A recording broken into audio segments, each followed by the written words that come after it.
we're joined by Mallory Bermensolo. She is a Master of Architectural student at the University of Idaho. She's here to talk about the PrinTimber project. This is super exciting, especially when it comes to sustainable building. Tell us about the PrinTimber project and how students like you are getting involved and also being recognized for this outstanding work. Yeah, so PrinTimber is a National Science Foundation funded grant that we received at the University of Idaho, and we also partnered with Auburn University. So we're working on 3D printing wood waste is ultimately what the goal is. So we're kind of taking a renewable product such as wood, finding a use for it in building construction, and hopefully lowering cost of building for affordable housing purposes. Oh wow, this is huge. We all know affordable housing is just a major issue not only in Idaho but across the entire country. So where did this idea come from? How is this new innovative approach going to change, as you mentioned, the housing market? Yeah, so Idaho has a gigantic forest industry, and so does Auburn. So that's kind of why we chose to partner with them on this. We have 4 different teams within our larger group, and so we have a team that's actually creating a resin, a 100% bio-based resin, a print team that's building printer, a performance team that's doing the testing of the material, and then the design team, which is the team that I'm on. So we're trying to find the application for this product. We're kind of testing a bunch of different ideas right now, a bunch of different students on it, including postdoc, PhD, I'm a master's student. So just trying to get involved and find out kind of the niche product of, you know, what the needs are in the market for this. And have you guys found a product yet, or are you kind of in a beta approach right now where you have multiple different ones? Yeah, we have a couple of different ones. So the point or purpose of the grant itself is for 3D printing using wood waste, but we actually ended up creating a separate product just because it was a little bit quicker than figuring out, you know, printing and extrusion, how to kind of get that out of the printer.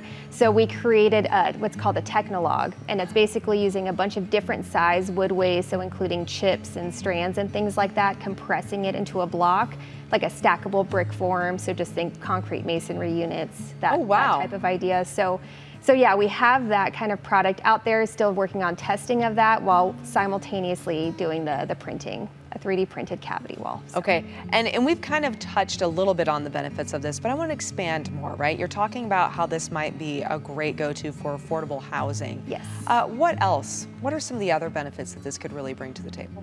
So we are actually hoping a 2-pronged idea, actually. Yeah. So larger idea, grand idea would be building, construction, and things like that. But even with the TechnoLog, we're thinking that it could be something that home owners can use. So just think of a kit of parts you can purchase at Home Depot, and you can just buy everything you need as far as fasteners, the product itself, if you wanted to build an outdoor shed, like an ADU unit, or kind of like an add-on if people are using it as a mother-in-law suite, trash enclosure, things like that, that are a little bit smaller scale. That's kind of where we're starting. But that way we're using a renewable material. The idea is for this to be ground up and reused again, put into these molds and reused, so that we're not contributing to waste. We're thinking of the end of the final life cycle of this product.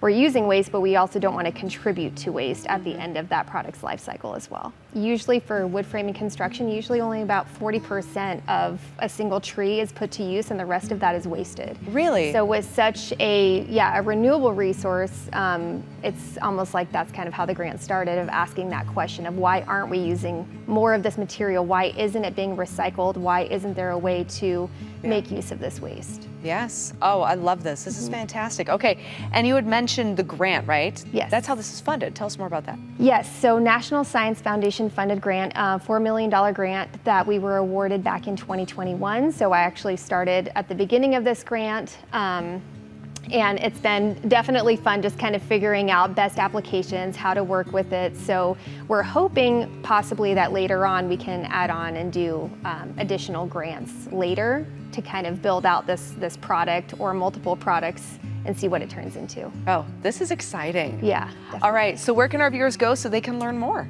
www.printtimber.org is our website. So we have a bunch of videos on there just showing the progress, news stories, if you kind of want to see what we've been up to. Wonderful. Mallory, thank you so much. Thank you so much. Cannot wait to see this product available someday in the future. I hope so, yeah. Yes. Thank you.